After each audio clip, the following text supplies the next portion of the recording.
El título realmente no, pues es Cuerpos endurecidos y cuerpos protegidos, pero en la primera infancia, en las poblaciones del Pacífico colombiano, que son poblaciones afrodescendientes, y específicamente voy a hablar de un departamento que queda al sur de Panamá, que es el departamento del Chocó. Yo trabajo en la Universidad Tecnológica del Chocó, que queda pues en Quibdó, que es la capital de este departamento. Es una población 90% afro, también población indígena. Y allá lidero un proyecto que se llama la Corporaloteca, que es un centro de documentación y de investigaciones de prácticas sonoras y corporales. Entonces, aprovecho también para que si alguna vez quiere ir a trabajar allá, están muy invitados. Entonces, digamos, este es el departamento del Chocó, sur de Panamá, si ven allá en una mitad, es como la esquina noroccidental de Colombia, ¿cierto? Acá este es el mar Pacífico y el Océano Pacífico, y yo trabajé en estas zonas en 5 municipios: Quibdó, Sete, Guitano, Pizarro, que es Bajo Auro, y Samundó, como esta zona, todo con comunidades afrodescendientes.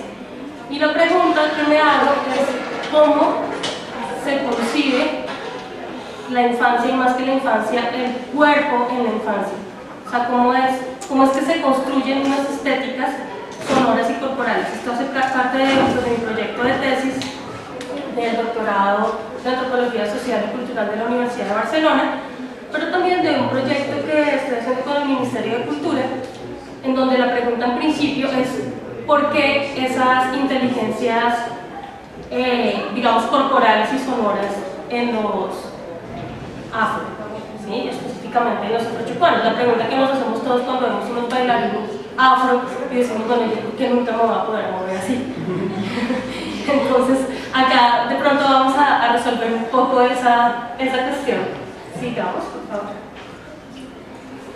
¿Quiénes fueron mis interlocutores? Mis interlocutores en todos estos municipios pues son madres, abuelas, parteras o comadronas, curanderas de ojo y de mal de nación, que ahora ya les contaré qué es, madres comunitarias, jardineras, que son los jardines son pues a donde van los niños pequeñitos a estudiar, maestros intelectuales, cantadoras, Petu, que es María Petronila Asprilla, que fue mi asistente de investigación, pero que realmente yo la pongo ahí como una interlocutora fundamental porque pues era mi estudiante, mi asistente de investigación, pero fue una niña que creció en el Bajo Audó, en una tierra de brujas y duendes, y era más que todo mi traductora. O sea, yo a veces terminaba de hacer una entrevista y yo decía, no entiendo nada, que ella me explicaba todo. Y además, tanto Petu como otra compañera, otra asistente de investigación que tuve en el proyecto, las dos, durante el proyecto, quedaron embarazadas. Entonces, pues, imagínense una niña embarazada en un proyecto que es sobre primera infancia, embarazo y eso, pues. Y una observación muy participada que quiere decir yo, porque yo, mi marido es chocuano, negro, y yo me voy a vivir a Chocó con él, y tengo una hija con él, y llego con una bebé de 3 meses, y por eso creo que recibo mucha información de lo que, o sea, es a partir de esa experiencia de tener una niña con un negro, ¿no?, chocuano, y llegar a una ciudad eminentemente afro y encontrarme con todos esos saberes y con un orden corporal totalmente distinto, con un orden de cómo deben ser las cosas totalmente distinto, que yo empiezo a plantearme pues esta investigación. Y bueno, los niños y los bebés, incluso mi propia hija también va a ser fundamental, aunque no somos como ni ella ni yo el centro de la investigación. Entonces, ¿cuál es mi punto de partida? Primero, que dentro de la construcción étnica, racial, cultural de los afrodescendientes, el elemento, digamos, de cuerpo, sonido, movimiento va a ser fundamental. O sea, siempre dentro de sus construcciones de identidad aparece el tema de es que nosotros somos los mejores músicos, es que nosotros somos los mejores deportistas, nosotros tenemos fuerza, también todo el tema sexual, por ejemplo, ¿no? Hay todo un tema de representación, de verse representados en esa triada cuerpo, sonido, movimiento. Y el otro punto de partida es que no podemos separar precisamente esos elementos. O sea, yo no puedo haber separado lo que es cuerpo, sonido, movimiento, sino que lo veo totalmente integrado. De hecho, al principio para mí eran dos categorías aisladas, ¿no? Como por un lado voy a estudiar el sonido y por otro lado voy a estudiar como lo que pasa con el cuerpo, y no se podía, ¿no? Entonces lo tengo que ver con una categoría integrada. Y otro punto de partida es qué significa ser bebé y ser niño en los afrochucuanos. Es decir, no es la misma experiencia que en el interior del país, por ejemplo. ¿Sí? Y era algo de lo que yo, con mi propia experiencia, me estaba dando cuenta. Yo primero tengo que empezar a desentrañar qué es lo que significa ser infante y cómo es que se entiende al infante en esta comunidad. Bueno, entonces, dentro de la bibliografía que encontramos sobre los afro, encontramos como, no solamente dentro de la bibliografía, sino en general dentro de los imaginarios, siempre encontramos como dos discursos muy fuertes alrededor de la corporalidad. Y es, primero, o sea, como esta idea de, no, es que los afros son así de fuertes y tienen este cuerpo por una cuestión genética, ¿cierto? Hay un trasfondo genético, entonces es que eso es de sangre. Ellos bailan bien porque es que eso es de sangre, ¿cierto? Y pues evidentemente, si nos ponemos a pensar, pues sí que es verdad que los descendientes, que pues los afro del Nuevo Mundo son los descendientes de quienes fueron esclavizados, de quienes atravesaron por una trata esclavista, y evidentemente pues sí, son personas fuertes. Y el otro imaginario que sale siempre es como el cuerpo como un foco de resistencia, el cuerpo, sonido y movimiento como un foco de resistencia étnica y racial frente a los procesos de colonización y las estigmatizaciones, ¿cierto? Ese cuerpo que ha sido erotizado, pero que también fue satanizado. Entonces, cómo el cuerpo se vuelve también una herramienta de los afro, cuerpo, sonido y movimiento se vuelve una herramienta de reafirmación, ¿cierto?, frente al colonizador. Pero nosotros estamos proponiendo una tercera mirada, el proyecto se llama Velo Qué Bonito, y es una invitación a comprender la corporalidad desde una tercera mirada, que es el trabajo intensivo, las prácticas y los rituales muy complejos y la búsqueda de fuerza, endurecimiento y armonía de las mamás y las abuelitas al interior de los hogares, ¿no? Es algo que es muy íntimo, que es muy generalizado, que sigue muy vigente en las comunidades afro, y que pues hace parte, digamos, de un cuerpo colectivo, ¿cierto? Un cuerpo que es vivido colectivamente, es una preocupación de la comunidad, ese bebé que nace.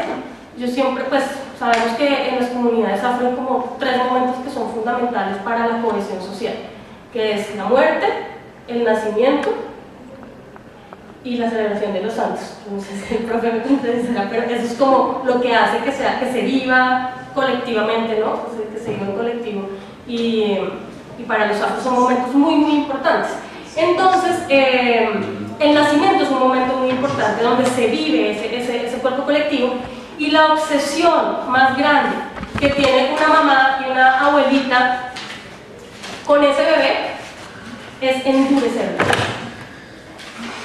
O sea, ese niño tiene que endurecerse, hay que hacer algo para endurecerlo. Entonces lo que yo les quiero exponer acá son esas prácticas y esas cosmovisiones que acompañan ese endurecimiento, ¿no? Por lo que sería como ese orden corporal totalmente ligado al tema de fortalecer y endurecer ese cuerpo. Bueno, esto es una cita de una autora que yo trabajo mucho, que es Helen Dissanayake, que trabaja como primera infancia y las artes temporales, que también ella tiene algo de neuróloga. Y entonces nos dice que nosotros, cuando estamos hablando de la forma como percibimos el mundo, por ejemplo, con el gusto, el tacto, el olfato, el oído, la visión, nosotros no podemos como fragmentarlo, ¿no? O sea, nosotros percibimos el mundo de una forma crossmodal y multimodal. Entonces, por eso era que les decía que como que, o sea, ese es un punto de partida. Eso nos explica que a veces vemos una imagen y de pronto sentimos frío. O escuchamos algo y sentimos calor, ¿no? Porque nuestro cerebro no hace como compartimentos de esa forma como nosotros entendemos el mundo, y nuestro cerebro funciona, digamos así, es dentro de nuestra mirada occidental que se ha como compartimentado esas formas, y desde las artes, o sea, desde esos discursos modernos de arte, ¿cierto? Que se ha como convertido en esferas independientes las unas de las otras, pero lo cierto es que nosotros percibimos el mundo de manera cosmogonal. Entonces, cuando yo estoy hablando de un cuerpo endurecido, también estamos hablando de un oído que es endurecido, de un tacto que es endurecido, de una visión que percibe los colores de una forma distinta también, digamos. Bueno, otro punto de partida es, como les decía, lo de la infancia, pero bueno, por acá quería pasar rápido para que lleguemos a lo de los endurecimientos. Que es la idea de que la infancia, los niños son agentes sociales, y no se trata de que son como entes que vienen vacíos y entonces hay que socializarlos. Eso desde la antropología y desde la antropología de la infancia ha sido bastante cuestionado. Entonces yo primero pues cuestiono cómo la infancia es una categoría social y cultural. Entonces cómo es que se entendería en infancia en las comunidades afro, digamos. Bueno, sigamos. Vale, entonces para entender la infancia, que esto está relacionado con el endurecimiento, acá está una de mis interlocutoras preferidas, Octavila. Entonces yo entiendo la infancia como desde tres perspectivas. Una es la cosmología y mundos mágicos religiosos, otra es la organización social, y otra, la agencialidad, es decir, cómo trabajan, por ejemplo, los niños entre pares con otros niños, y el mundo entre niños, cómo funcionan ellos, ¿no? Entonces, desde la cosmología y los mundos mágicos religiosos me encuentro con una visión muy interesante de la relación entre vida, muerte, vida, embarazo y nacimiento. O sea, pensar en nacimiento implica necesariamente pensar también en muerte. Y esto es porque es un momento, o sea, el nacimiento es un momento liminal. Y entonces alrededor del nacimiento pues hay una cantidad de cosmovisiones, y alrededor de la infancia hay una cantidad de cosmovisiones. Acá me gustaría decir que, bueno, estos son todos como elementos que trabajo, pero pues quisiera hablar de los males. O sea, los niños nacen con un mal y hay que curarlo rápido, entonces hay que darle un agua para quitarle el mal. También los niños, o sea, dentro de la cosmovisión afro, los niños no nacen como acabados, sino que hay que terminarlos y protegerlos porque son totalmente vulnerables. Eso está relacionado también con el mal de ojo, los niños se les puede ojear, entonces son muy vulnerables.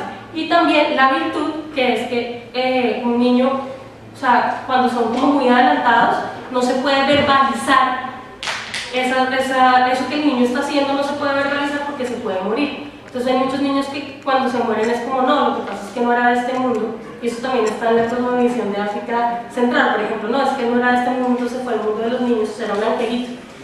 También está relacionado con el ritual de muerte en el Pacífico. Los niños no son enterrados igual que son enterrados los adultos. Los adultos se entierran con alabados, con cantos, digamos, específicos, mientras que los niños son enterrados con un ritual que se llama el wali, en donde hay rondas, juegos, la gente tiene que estar muy alegre, se pasan el cuerpo del niño del uno al otro, hacen juegos con el cuerpecito del niño y todo el mundo tiene que estar feliz y celebrar. Entonces, si vemos, bueno, con solo estos elementos ya vemos que hay como una cosmovisión totalmente distinta pues a la occidental y pues a la del interior del país. ¿Sí, no? También ubico lo que significa ser infante en la organización social, y ahí pues va a ser muy importante demostrar que la organización social afro es totalmente distinta a la organización social del interior, que es una organización nuclear. Allá, digamos, la figura es la abuela, la matrona, y todos giran alrededor de esto. Entonces eso también le va a dar un lugar al niño. Bueno, sigamos. agencialidad, bueno, estamos, que quiero llegar ya a la parte, bueno, entonces acá es donde quiero como centrarme, que es en la construcción de sensibilidades sonoras y corporales en la primera infancia. Y yo lo explico ese endurecimiento y ese orden corporal a partir de 3 elementos, que son las pedagogías de la sensibilidad, la identidad y resistencia dentro de los discursos y cómo ese cuerpo del infante tiene que responder a esos discursos de identidad y resistencia, y las formas de vínculo y comunicación del niño con su entorno. Entonces, pues acá en las pedagogías de la sensibilidad pues estaría precisamente lo que les estoy hablando, que es como esa obsesión por conseguir lo que yo llamo en mi trabajo la fortaleza armónica, ¿sí? Que es que los cuerpos tienen que ser fuertes, tienen que ser duros, pero al mismo tiempo tienen que ser bellos y armónicos, ¿sí? O sea, no es como, ay, fortalezcamos a este bebé y simplemente fortalezcámoslo y ya, como sea, y entonces póngalo en el piso y que se fortalezca ya, no, sino que también hay que buscar como una armonía y un equilibrio. Entonces aquí hay una cantidad de prácticas que nosotros documentamos, como por ejemplo el masaje y el moldeamiento de los cuerpos. O sea, los niños nacen y los primeros 15 días hay que terminar de formar ese cuerpecito, y eso se hace pues digamos con una vela de acero, y entonces se le moldea la cabeza, se le saca más la nariz, se moldea los brazos, se hacen como las piernas, se le da forma a las piernas, se le da forma a la vagina, se le da forma a los testículos. O sea, es buscar como toda una estética, pero como para endurecerlo. Y a mí, digamos, lo que me hizo darme cuenta de esto fue un comentario que escuché precisamente de la nana de mi hija, que decía, es que los niños cuando no bailan es culpa de las mamás. Y yo, ¿pero por qué? Me decía, no, porque no les despegaron los huesitos. Y entonces, si desde chiquitos no se les despegan los huesitos, pues quedan bailando como paisas. Paisas es cualquier persona del interior, o sea, nosotros. Entonces quedan bailando así. Entonces, eso me hizo ver que más allá de un tema genético, pues es que hay un trabajo que se hace con ese cuerpecito de formarlo y de despegar los huesitos, o sea, en medio de ese moldeamiento. Aquí estamos viendo unos pininos, y también es como la forma de interactuar con ese cuerpo, que pues eso está como en los videos que quiero que veamos al final. Traje unos videos para que miremos cómo es ese lenguaje, esa comunicación con el cuerpo y esa obsesión por endurecer. Pero acá, en esto de la fortaleza armónica, hay algo muy hermoso cuando se está moldeando y se está pringando el cuerpo del bebé, se le está dando forma con la vela de acero, y es que o sea, cuando se va haciendo esto, también se le va diciendo al niño cómo tiene que ser y cómo no tiene que ser en el mundo. Entonces, esto es para que no sea chismoso, esto es para que no robe, esto es para que no le pegue a la mujer, esto es para que no le pegue a la mamá. O sea, cada parte del cuerpo está relacionada como con una serie de valores éticos, y es por medio de esa intervención que se hace del cuerpo cómo se va a ir también como transmitiendo unas formas de ser y de entender el mundo, que eso es muy bonito. También está en un video y lo podemos ver, ¿no? Entonces no es solamente el tema corporal por el tema corporal. Y además, todo este tema de los ovijos es que con plantas también se hace como un masaje en el cuerpo para curar a los bebés y todo, pues tiene que ver con la protección espiritual. O sea, un niño endurecido es un niño que va a estar protegido también espiritualmente. Entonces yo quisiera ya, bueno, hacemos un poquito. Bueno, la identidad y resistencia tiene que ver con los discursos identitarios y raciales que acompañan este endurecimiento. O sea, si usted no baila bien o si usted no es fuerte, entonces no es chocuano, usted no es negro, no puede realmente ser visto como negro, ¿no? O sea, un negro flojito no, tiene que ser duro, pues porque si no, no. Entonces está como todo relacionado con los discursos. Y los vínculos y comunicación, que eso creo que lo podemos ver con los videos, para que veamos cómo es que se interactúa con ese cuerpo, pero digamos que lo que me interesa aquí es mostrar cómo hay una mutualidad. O sea, si entendemos la organización social de los afro, nos damos cuenta de que sí es muy importante el vínculo de la madre con el bebé, pero que hay otros actores que van a ser también muy importantes porque es como una mutualidad compartida. O sea, ese bebé es parte de toda la comunidad, es parte de todos, todo el mundo puede acceder a él. Cuando un bebé en la ciudad nace y ustedes van a ir a conocerlo, ustedes como que piden permiso para tomar, cargar, pues que allá no. O sea, allá es de la comunidad. Entonces quería que viéramos un poquito, si quieres pongamos acá.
Vale, entonces pues esto hace parte de un complejo que también está, por ejemplo, enrollan a los niños como tabaquitos que se llama chumbe. El chumbe para... ¿Ustedes los chumbaron? Bueno, lo chumbaron. Seguramente le hicieron todo esto porque está muy arraigado en las comunidades afrocolombianas, como hacer todos estos rituales. Bueno, hay otra serie de rituales alrededor del cuerpo del bebé, son los primeros días, pero digamos, lo que quiero mostrar es que detrás de eso está la búsqueda de una protección espiritual, ¿sí? Y de una transmisión de valores. Está muy ligado a una cosmovisión de lo que es ser infante en el Pacífico colombiano. Las personas que llegaron recientemente, estamos en la siguiente dinámica: 25 minutos de exposición y 5 minutos para intervención o pregunta. Entramos a esa fase. Muchas gracias. Presentémonos, que me parece interesante para saber con qué. Fernando, de la Universidad Autónoma de Querétaro, acá en México. Bien interesante, me gustó mucho este cuerpo construido comunitariamente, no sé cómo. Sí, así es. A mí me gustaría preguntarte si hay una diferencia en todo este movimiento, en toda esta forma de recoger a los cuerpos y de darles un tránsito psíquico en la comunidad. Si hay una diferencia de género considerable en todo en los pininos y en el modelamiento. A ver si nos pudieras decir un poquito más. Sí. Yo conozco un poquito la teoría de Bell Hooks, una afroestadounidense, que habla de un endurecimiento en relación a los hombres, pero es un endurecimiento bien rígido y bien en relación a la violencia. ¿Sí? Y acá me gusta mucho lo que dices, que es de alguna manera un caminito para que se vaya ubicando un sentido espiritual. Sí. Me gustaría que si pudieras compartir un poquito. Sí, pues ahí hay otro video que no alcancé a ponerlo, en donde la mamá de este bebé dice, es que él es hombre, y entonces como es hombre yo lo tengo que dejar en el piso y es importante que agarre defensas, y entonces ella dice que le impresiona cómo las mamás del interior del país están como obsesionadas porque el niño no tenga un rasguñito y no le pase nada, y los cuidan demasiado y los miman, y por eso le salen, y ella dice en sus palabras, maricas. Entonces, sí que dentro de ese orden corporal, pues hay también como una construcción de masculinidad, o sea, el cuerpo de los niños y de las niñas se construye de manera distinta. Hay una serie de prácticas alrededor de la vagina y una serie de prácticas alrededor de los testículos, y toda una estética pues que yo la exploro bastante en la tesis de cómo debe ser una vagina, cómo deben ser los testículos, pero esto muy relacionado también a cómo debe ser un hombre, cómo debe ser una mujer, ¿no? O sea, eso está muy arraigado en sus discursos. Entonces sí que hay una diferencia ahí de género grande. Quisiera agregar algo nada más. Tú decías de un moldeamiento vaginal y testicular. No sé si nos pudieras más o menos compartir cómo bueno. La vagina es como que cogen el tobillo agarran el tobillo de la niña y la van, o sea, van haciéndole así como en la vagina, que no se caiga y sea bien paradita, digamos, pero con su pie, con el piecito de la bebé. Tiene que estar muy chiquita. Y los testículos es con el chumbe, en el momento de chumbar el cuerpo, es decir, con el pañal, ponerlo como un tabaquito, ¿cierto? Ahí los testículos tienen que estar en determinada posición y todo. Y otra práctica es que cuando las casas tienen goteras, se busca la gotera y se ponen las bolitas del bebé debajo de la gotera, que para que no se le vayan a caer, pero no puede tocar el pipicito, tiene que ser solo las bolitas. Las bolitas. Las bolitas. Ajá.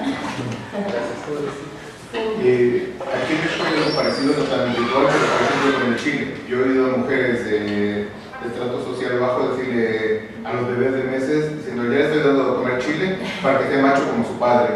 Entonces sí existe eso. Y no sé si hay algún ritual con base al ombligo. En México el ombligo, si es de niño se tiene que hacer una cosa, si es de niña se tiene que hacer otra cosa. Ay, gracias por esa pregunta. Hay un ritual que es hermosísimo, que es la ombligada.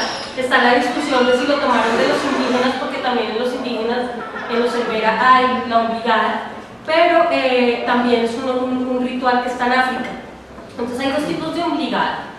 Uno, que es que en el momento en que se cae el ombliguito, o sea, en el momento en que ya se cae el ombliguito y hay que sanar ese ombliguito, se buscan elementos de la naturaleza para convertirlo en polvo y echárselo a ese ombliguito, y ese elemento de la naturaleza va a marcar por completo la vida de un bebé, por ejemplo. Y eso tiene que ver con lo que la madre quiere que sea su niño. Si la madre quiere que sea un niño muy trabajador, entonces busca la hormiga arriera, coge la hormiga arriera, la tuesta y ese polvito lo echa en el momento en que cae el ombligo.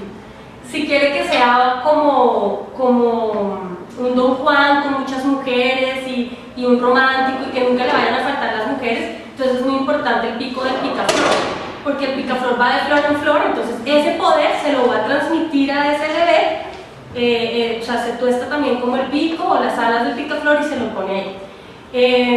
Y la otra forma de ombligada es que la placenta y también el ombligo se entierran en un lugar con un palo de árbol, con un árbol. Entonces a eso también le llaman obligada, y ese territorio va a ser de esa persona. Entonces esas son como las dos formas de obligada. Camila, de la Universidad de Chile. Yo quería saber cómo conviven todas estas prácticas con las prácticas o las políticas públicas de sanidad. ¿Cuál es la relación que existe entre estos? Pues extensa. extensa. O sea, dentro de la investigación encontramos que, pues, que las parteras, ellas a veces se preocupan porque de pronto alguna mujer está pariendo y saben que tiene un problema y todo eso, entonces a veces encuentran médicos que las dejan entrar y les dejan asistir al parto, pero la mayoría de las veces no. Y lo que hace la medicina occidental y las políticas públicas y los saberes occidentales es de alguna manera estigmatizar estas prácticas. Se estigmatiza muchísimo, eso no lo encontramos. Incluso María Petronila, que fue mi asistente de investigación cuando tuvo su bebé en Quibdó, tomó un agua que le recomendó una partera y cuando llegó al momento del parto la trataron muy mal. La trataron muy mal por eso, entonces sí hay todavía muchos señalamientos que hay que hacer con un trabajo de sensibilización. Sí, Francisco, quería saber, bueno, no sé si sea parte de tu tesis o si lo estás tomando en cuenta, pero si sabes algo de las por ejemplo, de algunas tradiciones que expliquen o pueda hacer o que uno pueda pesquisar de dónde vienen ciertos elementos rituales, ciertas prácticas respecto a tu crecimiento o a estas prácticas. Sí, pues yo trabajaba, por ejemplo, Bambú y está también, o sea, el trabajo que han hecho Nina Friedman y Jaime Rocha desde Huellas de Africanía, pero he tratado de no meterme mucho en eso. Es un tema, digamos, complejo hablar de dónde vienen estas tradiciones, pero me he encontrado en literatura africana cosas que para mí son como, ¿sabes? O sea, que por ejemplo, sobre cómo se ve la infancia y todo eso, que es como si estuvieran hablando de lo mismo. Entonces yo sí creo, pero digamos, trazar esas linealidades a mí me parece bastante complejo y en este momento, pues o sea, no lo estoy haciendo, pero también es como que no lo hago muy conscientemente porque sé el problema en el que me meto.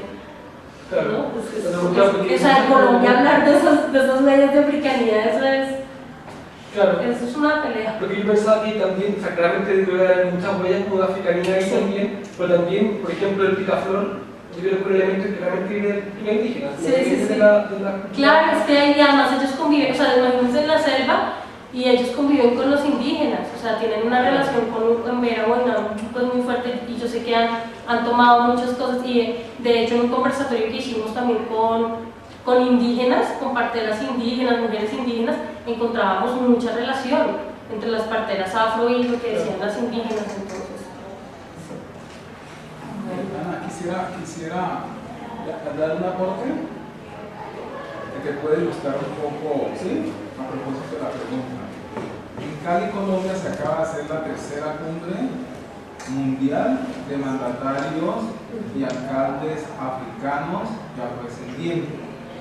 Y lo que uno pudiera ver es que hay esa idea de diáspora, que ya no es África, América, sino que ya está en la India, que está en Oriente y que está en unos lugares que no se imaginaban y que ahí emergen, va dando como un continuo donde ciertas prácticas tienen permanencia, ¿sí? Digamos con sus diferentes transformaciones, pero tienen permanencia. Por ejemplo, prácticas sobre la alimentación, sobre algo que decía un africano sobre la generosidad en la alimentación, sobre el movimiento, sobre la estética del vestuario, tienen allí como una permanencia.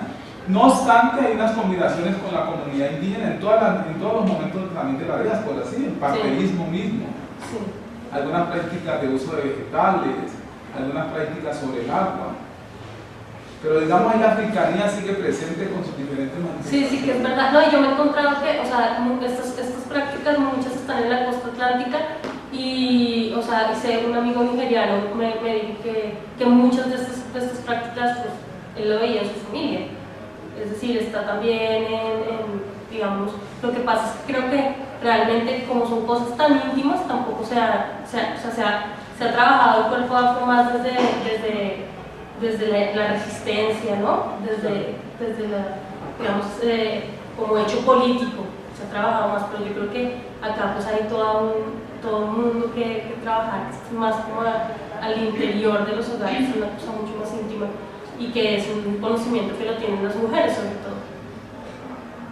Creo que me voy a salir un poco del tema, pero más bien es duda. Los afrodescendientes afrodescendientes en Colombia se asumen como tales, porque en el caso de México se asumen como mestizos. El mestizaje es tan profundo que cuando va el INEGI a preguntarle tú qué raza eres, mestiza. Entonces se están haciendo estudios aquí en México, en Guerrero, en Veracruz, de afrodescendientes, pero tienen ese problema de que ellos no se asumen como tal, se asumen como otro tipo de mestizo. No, ¿quieres contestar? Excusa y ¿no? Voy a ponerte un elemento y que lo voy a dejar para la discusión tal vez de mañana. Sí, a propósito de un elemento que pone Ana al inicio, ese tema de movimiento en el cuerpo. Hay yo creo que hay un fenómeno interesante que ya pone en debate esa idea digamos, de adscripción del movimiento en el cuerpo, es la salsa caleña. Cali es la ciudad del mundo donde más salsa se baila, y cuando habla de cantidad de escuelas de salsa. Y si esa práctica que pareciera estar registrada en la historia de los afros hoy transitó a la población mestiza. Yo creo que de la escuela de salsa, y de pronto a algunos colegas les disgusta lo que voy a decir, yo creo que el 70% puede ser gente mestiza, con el mismo movimiento de los afros y tal vez con una mayor velocidad. Habría que también decir ese tipo de verdad. Y voy a lo otro. En Colombia, en el censo anterior hubo un fenómeno, ¿no? Y es que se hizo como todo un proceso de socialización y algunas personas se reconocieron como tal. Pero también te encontrás personas mestizas que se reconocieron como afrodescendientes. Yo tengo un compañero, que tal vez este testimonio puede ilustrar. Yo tengo un compañero que es mestizo, es idéntico a Francisco. Y Carlos me dice, cuando hicieron el censo, yo me registré como negro. Entonces, cuando yo voy a la historia de Carlos, es que por allá en su historia familiar hay la presencia afro, sí, pero Carlos no es negro. En el caso mexicano, te lo digo también de experiencia personal, mi hermano está aquí en México. Y me dice que es muy complicado reconocerse aquí como tal, porque se convierte en una persona que te aprecia más bien como con cierta sensacionalidad, ¿sí? Entonces decía, es muy complejo porque va en un espacio, aquí en la capital no hay afrodescendientes, cuando entra con sus hijos, pero no te lo estoy diciendo de manera negativa, sino que hay un objeto de mirada allí, que también al otro, que no quiere visibilizarse, él prefiere estar un poco ahí en una especie de metáfora, y si se quiere, un poco escondido, porque tanto en su imaginario le da miedo, ¿sí? Pero le da miedo en un sentido simbólico. Te voy a decir, mi hermano llegó al DF hace 10 años. Y cuando mi hermano llegó, en muchos espacios le decían, la gente se asombraba de que llegara. Mi cuñada es mestiza y mi cuñada dice que en México, a veces cuando pasa una persona negra, entre mexicanos se pellizcan como un acto de buena suerte, me decía ella es mexicana. Te voy a dar otros ejemplos. En el caso peruano, hace unos 20 años, pese a ustedes conocen toda la trayectoria de la selección de fútbol, que fundamentalmente ha sido afrodescendiente, era extrañísimo. En el caso colombiano, en Manizales, hace 20 años era sui generis que pasara una persona afrodescendiente. Entonces digamos que hay toda una tradición que tiene su dificultad para visibilizarse. Creo que en la medida en que también la diáspora ha puesto otras voces, se irá hablando de ese fenómeno. Pues mira, Colombia antes de la Constitución de 1991, o sea, constitucionalmente se definía como un país mestizo. Desde la Constitución del 91 se define como un país pluriétnico y multicultural. Y 2 años después se instaura la Ley 70, que es la Ley de las Negritudes, en donde eso pues, no solamente se empieza a hablar de ser afro y de la categoría afro, como parte también de una nación, y entonces permite que se identifiquen como tal y se les reconoce y se empieza a ver la cantidad de afros que hay.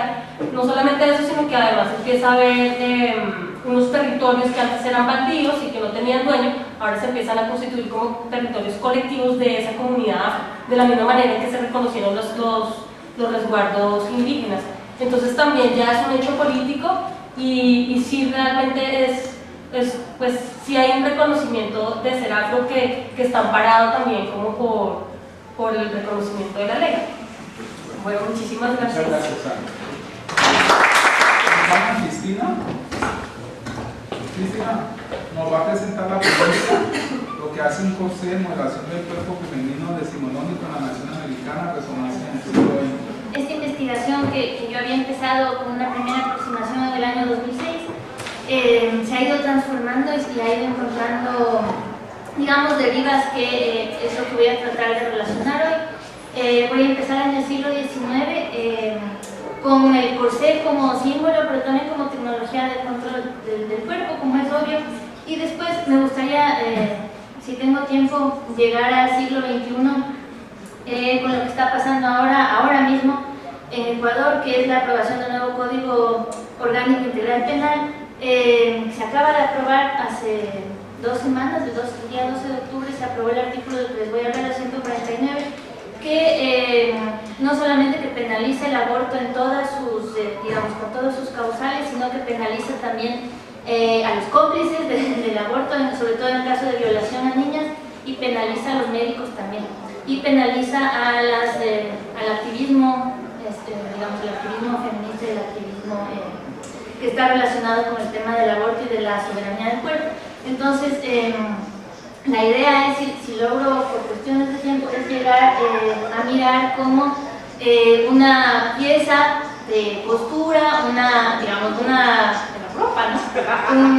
Una pieza que parece tan banal, termina teniendo alcances hasta el siglo XXI y se traduce, migra, digamos, simbólicamente hasta el control desde la ley y desde la religión en un país en el siglo XXI. Entonces, ahí tengo solo 4 imágenes y yo me tengo que disculpar porque yo traía más imágenes de un par de videos del activismo feminista contemporáneo en Ecuador, pero fallé con la tecnología, así que fui a traer unas imágenes de emergencia. Ahora, si podemos abrir la primera y después vamos viendo la otra.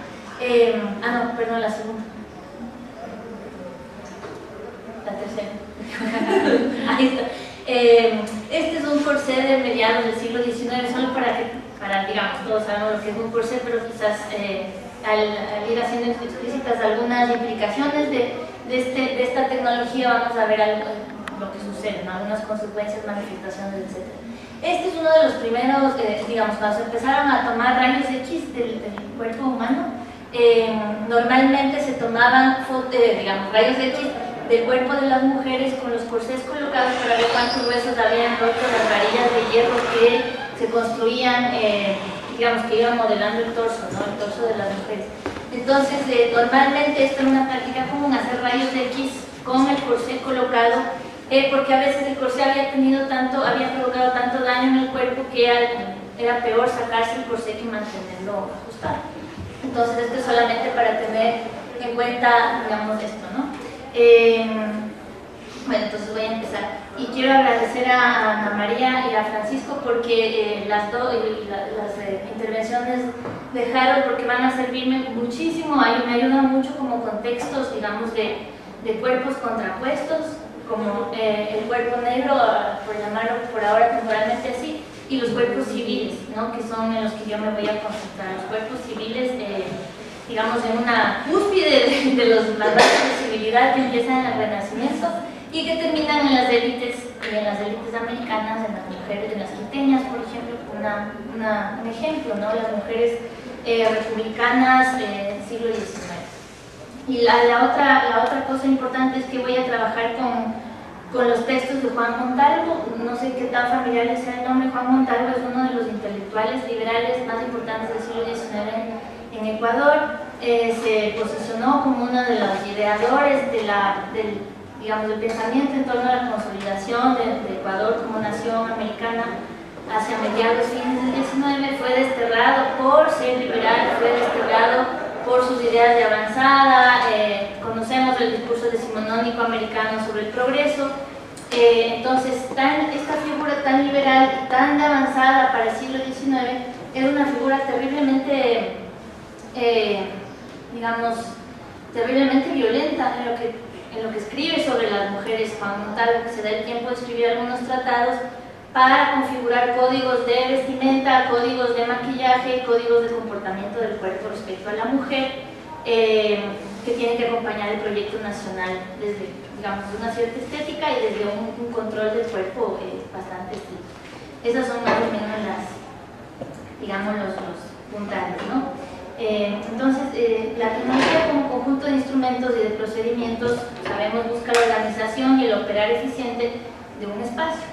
Históricamente, la moral, la religión y el mandato patriarcal de las sociedades occidentales han dispuesto engranajes destinados a poner en marcha métodos de control sobre el cuerpo de las mujeres. También lo sabemos y creo que la plenaria de hoy de Juan Carlos Jorge no nos dejó ninguna duda. Este cuerpo en su individualidad, como una parte minoritaria del cuerpo social durante el siglo XIX, es eficientemente vigilado y modelado según normas, prescripciones morales y tecnologías creadas mayormente desde la lógica patriarcal. Estas, compuestas por actores ajenos, lejanos e incluso contrarios al desarrollo y legitimidad de las mujeres como sujetos sociales y de derechos, han ido imponiendo modos de ser para la mujer desde tiempos remotos. Los corsés normalmente eran diseñados por sastres, ¿no? Ellos tenían las máquinas y las agujas suficientemente gruesas como para poder insertar varillas de diferentes materiales dependiendo del siglo, ¿no? Ya fueran de hueso de animales, por ejemplo, se tomaban los huesos de las espinas, que eran huesos con huesos largos, para poder erigir el tallo, ¿no? Para que el tallo estuviera siempre completamente vertical. Se usaron, sobre todo en el siglo XIX, se utilizan varillas de hierro en la parte posterior, sobre todo en la espalda, y después son más suaves y se usan varillas de madera, ¿no? que se suelen romper más, pero bueno, por lo menos se rompen. Entonces sí es importante que la elaboración se da por parte de sastres. Digamos, hay una tecnología que se va desarrollando, ¿no? en talleres y en tiendas de corsés después que aparecen en París, en Nueva York, en Buenos Aires, en donde está siempre el sastre, ¿no? Que se ha puesto un corsé. Antes de ayer Berenice Stroker decía, ¿no? Citando a Virginia Woolf, la ciencia es un hombre, la tecnología también, ¿no? Estas tecnologías. Mi interés en este trabajo es relacionar algunas tecnologías de control sobre el cuerpo de la mujer para interpretar nuestro presente e historizar el derecho y la necesidad de contestar dichas tecnologías. Me voy a referir sobre todo al corsé en el siglo XIX. Tenía las imágenes de quiteñas con corsés del siglo XIX, pero ahora les voy a explicar. Me interesa hacer avanzar como les decía, esta reflexión hasta el siglo XXI, conocer los momentos simbólicos del siglo XX, el quema de sostenes de Nueva York, después se repite en otras ciudades, ¿no? Y vamos a ver cómo terminaría ahora hace 2 semanas, en octubre de 2013. Para mirar el siglo XIX, me interesa tomar el pensamiento de Juan Montalvo, que les había mencionado. Montalvo, desterrado por el conservadurismo más de una ocasión, que además de romántico, entonces también está cruzado por, digamos, el fervor, digamos, las pasiones amorosas de cierta literatura del XIX. Sin embargo, Montalvo no logra, a lo largo de su proceso intelectual, salir de la lógica patriarcal y católica. El liberalismo americano no es necesariamente un liberalismo laico, ¿no? Sino muchas veces un liberalismo católico. Entonces, Montalvo no logra salir de la lógica que domina su contexto, a pesar de sus repetidos exilios en Francia, de conocer las luchas de las mujeres de su tiempo y de ver a importantes mujeres contemporáneas en su tiempo intervenir de manera relevante en la independencia de la Real Audiencia de Quito, por ejemplo, como ideadoras y como autores. En por lo menos 2 de sus tratados, Montalvo modela una mujer angelical que acompaña el proceso civilizatorio ecuatoriano. 2 de sus escritos, de la belleza en el género humano y del genio, incluidos en sus 7 tratados, se orientan más bien hacia lo cotidiano y no a los considerados grandes temas de Montalvo o del liberalismo como la nación, el progreso, la consolidación de los proyectos nacionales, etc. Los 2 tratados de Montalvo quieren moldear una mujer cuyo cuerpo, como el espacio de encarnación de la historia, acumula pequeñas marcas durante las horas y los días que vive, en contraste con los largos años durante los cuales tienen lugar los ingentes y más lácteos procesos de democracia y progreso. Con esto quiero decir que digamos, el pensamiento del siglo XIX, al estar centrado en el futuro y en el progreso, está apuntando también a proyectos de larga duración en los que imagina y tiene la fantasía de la consolidación de las naciones dentro del progreso, la tecnología, ¿no es cierto?, los sistemas de ferrocarriles. El de México es un ejemplo clarísimo de cómo el sistema de ferrocarriles tiene el poder de vehicular literalmente, no a toda una nación. En esto está concentrado el liberalismo y no en los procesos de pequeña o de corta duración, como es el proceso de civilidad o de civilización de un pueblo, ¿no? Pero Montalvo se concentra en eso. Aquí también Montalvo está apuntando a algo que que justamente decía ahí Emery Torres, ella se refería a las transformaciones del cuerpo anatómico, ¿no? Ahí está trabajando Montalvo, ahí está trabajando Montalvo para modelar a esta mujer, ¿no? La modelación, todo lo contrario de los cuerpos que ha presentado Ana María, ¿no? De la belleza en el género humano del genio nos permiten imaginar a la mujer de aquel tiempo y su contexto cotidiano. Uno de los aspectos de esta vida cotidiana es la moda, a través de la cual se ven los estrictos códigos establecidos para el ser mujer. Los afeites, las estéticas, ya fueran angelicales o seductoras, y la forma del cuerpo dan cuenta de violencias cotidianas, de un deber ser y sometimientos por los que deben pasar las mujeres para hacer tal cosa. Dos elementos centrales de esta modelación son el corset y algo que vimos ya en la imagen. Si podemos retroceder por favor a la 2 y a la 1 también, por favor. El 1 es el corset, y ahora ven ustedes el corset cosido junto con esta parte inferior, ¿no? Que se llama guardainfante. El guardainfante estaba destinado en las mujeres burguesas desde las cortes europeas del 17 y sí migra, digamos, al 19, a las élites. Es un artefacto confeccionado para proteger el embarazo. Entonces, esto tiene varias razones de ser. El guardainfante, primero, o en teoría, protege a la mujer o protege el vientre, ¿no? En la siguiente imagen, ¿podemos ir otra vez, por favor? Y está confeccionado con una estructura o metálica, o de tela, o de madera, o de hueso, que ustedes ven estas circunferencias, ¿no?, alrededor del cuerpo de la mujer. En las cortes europeas del 16 y del 17, estos guardainfantes no se tienen presentes. Cuadros de las cortes españolas, no sé, un artista cortesano como Velázquez, por ejemplo, los guardainfantes son enormes. Entonces, estaban destinados a proteger a la mujer embarazada. Este guardainfante a la vez provocaba un alto número de abortos involuntarios por el peso de la prenda, que a veces se desplazaba hacia abajo en el cuerpo de la mujer, terminaba haciendo mucha presión sobre los órganos, sobre el útero, entonces producía un aborto, ¿no?, involuntario. Esa es una paradoja del guardainfante. La otra es que se usaba mucho para disimular embarazos de mujeres no casadas, de niñas, de adolescentes. Entonces el guardainfante servía muy bien para disimular dentro de la moda, digamos, se hacía un simulacro, cuando estos vestidos se vuelven muy frecuentes, menos ya en las repúblicas americanas, pero llega para disimular embarazos de niños que iban a ser vendidos, regalados, asfixiados, ¿no?, porque eran embarazos, digamos, deshonrosos. Entonces es una prenda, tiene mucha densidad, digamos, histórica, ¿no?, y en la historia del cuerpo de la mujer. Entonces, acompañando el corset, esta prenda menos popular, digamos, y nada erotizada, al contrario del corset, que es el guardainfante. En Ecuador, en el caso de Ecuador, solo a finales del siglo XIX las mujeres empezaron a utilizar corset. Este hecho es cercano a la publicación de los tratados de Montalvo en 1883. Las quiteñas, la burguesía ecuatoriana, hereda y sigue la moda europea, por supuesto, como parte de sus esfuerzos civilizatorios. Aquí, como vemos, sabemos del pensamiento de Foucault sobre la biopolítica, ¿no?, que sé que es un lugar común, pero creo que hay que traerlo a colación. El control de la sociedad sobre el individuo no se efectúa en la conciencia o en la ideología, sino en y con el cuerpo. La modelación del cuerpo, según la tecnología del 19, responde a principios biopolíticos que vigilan y mandan sobre el cuerpo femenino como materia viva cuya forma obedece. En las últimas décadas del siglo, al menos en las grandes y medianas ciudades del continente, ser moderno o estar a la moda, es decir, parecer europeo o haber asimilado el estilo de vida de la metrópolis francesa o anglosajona, era casi un imperativo, ¿no? Entonces, aquí se juntan o se manifiesta, digamos, el proceso civilizatorio, los mandatos de civilidad, específicamente sobre la mujer, en la manera en que debe vestirse y en que debe llevar estos corsés. Yo no he logrado encontrar corsés todavía en Ecuador, pero hay una investigación que leí que era similar en Londres, en donde una curadora de arte encontró por accidente un conjunto de corsés que se habían descartado del museo de la muestra de ese momento porque tenían sangre y otras manchas, digamos, al interior, ¿no? Justamente ese corsé como texto, digamos, es riquísimo, ¿no?, porque ella podía localizar manchas de sangre de corsés que se habían guardado en una bodega por décadas para ver en dónde ejercían más presión, qué órganos eran los que tendían a afectarse, ¿no? No sé si los rayos, en la imagen de los rayos X, pero no, en esta no se ve.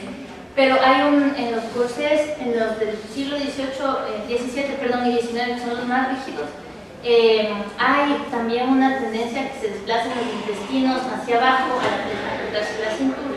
Entonces, hay daño en los intestinos y hay obviamente daño en todo el sistema digestivo, ¿no? Esto se suma a las obligaciones civilizatorias, digamos, de mujeres que no iban al baño jamás. Entonces, como no tenían un proceso digestivo regular, desarrollaban una enfermedad que se llama clorofilia, que es un color verdoso en la piel, por infección de heces, digamos, no completarse el proceso digestivo o muy raramente, entonces obviamente se prevenía la enfermedad, además de estar vestida siempre con estos corsés que no, digamos, que tendrían a desplazar los órganos hacia abajo, ¿no?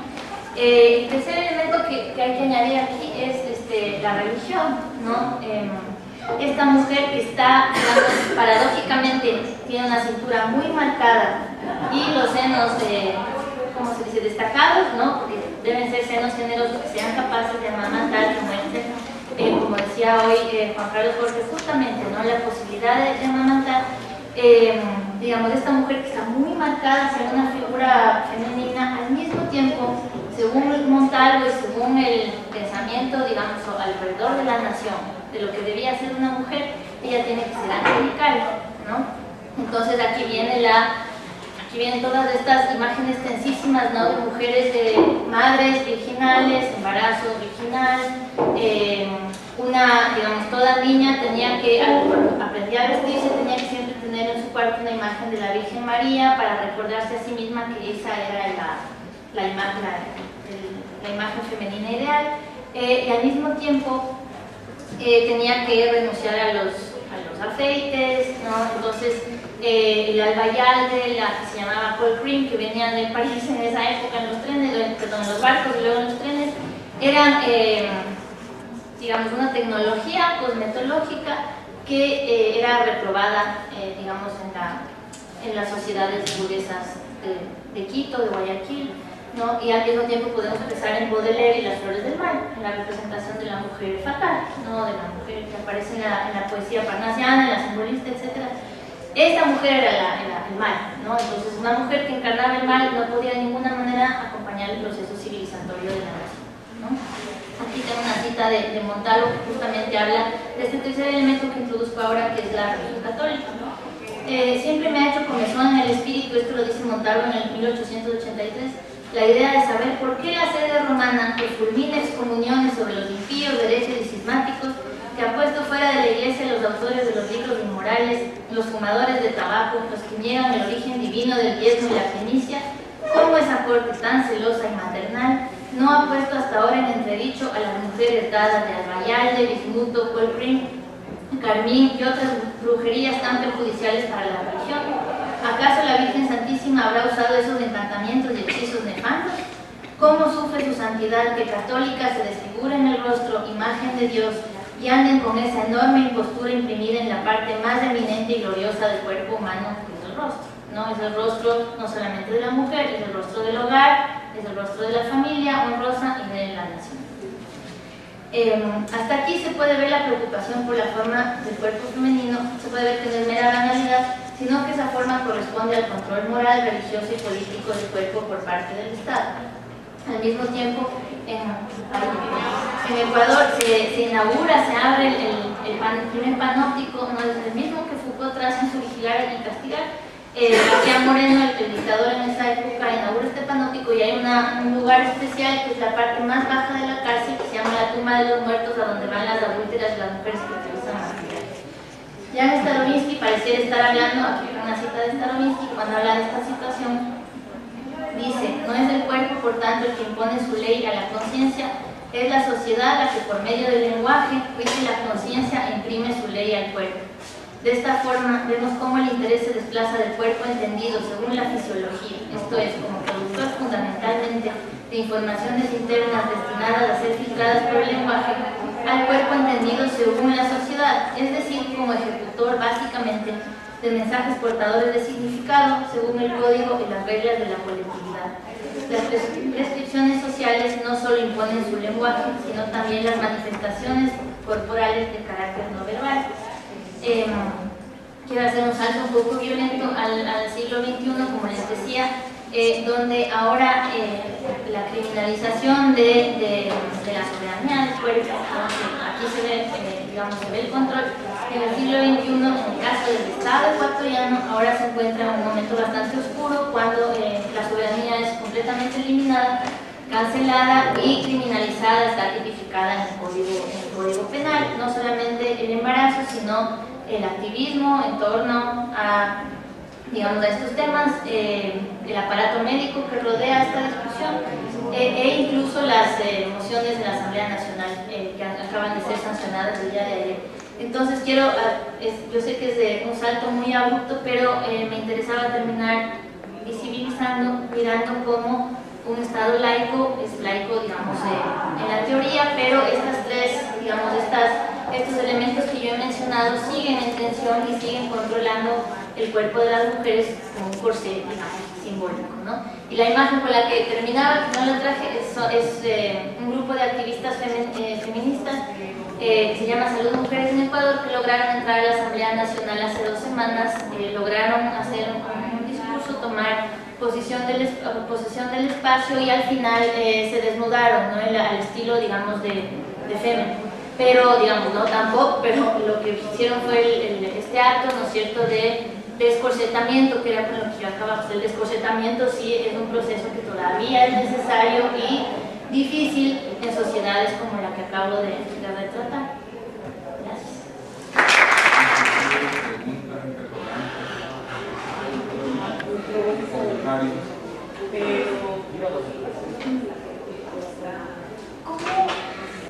¿Cómo ves a Dita Fontín? Ajá, ¿tú cómo lo ves en esta sociedad? Sí, una de las derivas, digamos, en el mundo popular, de la cultura popular, es la erotización del corset, ¿no? Entonces ella explota toda esta posibilidad también de la relación entre la tecnología de la moda y el cuerpo femenino, que es el corset.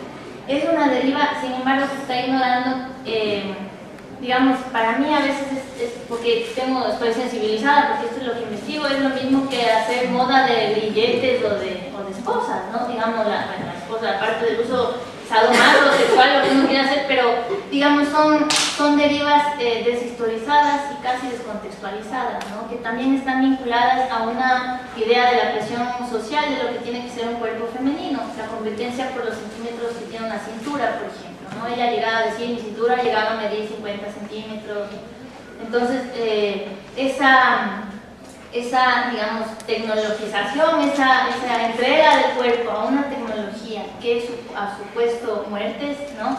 O que supone destrucción de los cuerpos en lugar de modelación. Entonces me parece, digamos, banalizar y descontextualizar esta historización que estoy tratando de hacer de mis cuerpos, ¿no? Entonces, sí, me parece, ella me parece interesante como performera, ¿no? Pero, digamos, no se puede negar el hecho de que hay una banalización y una descontextualización de eso. Sin embargo, el corsé hasta ahora se ha convertido en una prenda que todavía funciona mucho en el eros de diferentes culturas, ¿no? Digamos, ahí está la tensión. Entonces hay un error, ¿no? Lo que sería para la erotización y lo otro para dar forma al cuerpo, ¿no? O sea, por ejemplo, usarlo todo el día muy apretado o solo 20 minutos y medianamente apretado, ¿no? Sí, bueno, y ahora yo pensaba que me acabo de enterar que hay una exposición en el Museo de Frida de sus corsés y prótesis, no sabía. Digamos, habría que pensar en todo esto, no habría que pensar, historizar. Digamos, yo pienso que los cambios sociales que se manifiestan en el cuerpo también se hacen no solo como rebelión, sino también, digamos, un rescate de la memoria, ¿no? Entonces, los cuerpos de mujeres que tienen memoria de esto también, ¿no? De que son historias de torturas personales impuestas, autoimpuestas y toleradas, ¿no? Y también invisibilizadas como si no existiera, como si este corsé, estos aparatos tecnológicos no tuvieran historia, ¿no? Entonces, por ahí está la tensión, ¿no? Que termina también en performances sadomasoquistas, conjugan, ¿no es cierto?, dolor, tortura, hierro, placer, no sé si pensaban en Crash, David Cronenberg, todo esto. son esas tensiones, ¿no? Pero aquí estoy tratando de historizar una historia del cuerpo que merece ser vista porque tiene implicaciones de control desde la sociedad hasta ahora, lo que acabo de tratar de vincular. Luego tú, e iniciamos con la exposición de Cassandra. Sí, yo quería saber, porque en mi dirección también se está dando un proceso fuerte de medicalización del conocimiento. No sé, ¿cuál era si tú no has podido pesquisar la perspectiva médica del uso de los corsés para el siglo XIX? Sí, claro, claro. Es que antes de comenzar, cuando estábamos hablando allí tú y yo, me comentaste algo de cómo no aparecía el uso de corsé en comunidades afro. Ay, gracias, Ana María. Sí, eso no. Y bueno, y tal vez podemos contar. Por eso yo diría el contexto de Ana María es como el otro cuerpo, ¿no? El reverso del cuerpo del que yo estoy hablando. Y solo voy a contarte una anécdota brevísima. Las esclavas de Manuela Sáenz, que es esta ideadora intelectual de la independencia, con Natás y Natán, con las que hizo espionaje, ¿no es cierto? Era un grupo, digamos, un escuadrón femenino en el proceso de independencia de los países de América del Sur. Ellas no se vestían, cuando se vestían de hombres o de soldados, no jamás usaban corsé, estaba registrado eso, ¿no? Las mujeres indígenas tampoco usaban corsés, entonces aquí hay una digamos, el no participar de estos procesos civilizatorios, porque digamos, están ubicadas en clases no de élite, les da esa liberación y libertad, ¿no? Y eso no se da cuenta de eso la medicina, por ejemplo, ¿no? Y no, digamos, hay un momento en que los médicos sí tratan de no prohibir, pero tratar de controlar el ajuste, y ahí podemos poner la imagen de la última del corsé metálico, ¿no? Entonces, este es el siglo XVI, ¿no? Claro, 200 años más tarde los médicos dicen que algo los tienen que hacer a las mujeres y lo tratan de prohibir o de por lo menos disuadir a las mujeres, ¿no?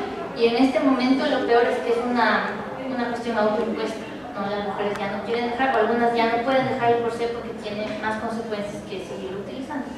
Entonces, es lo que dicen los médicos, lo que he encontrado, no se trata de disuadir a las pacientes, pero no se llega a prohibir, sino llega por un proceso, digamos, un poco orgánico al cuerpo de la mujer y después, bueno, llega otras modas, digamos, ¿no? Otras posibilidades de vestirse y de construirse, de producirse como mujer.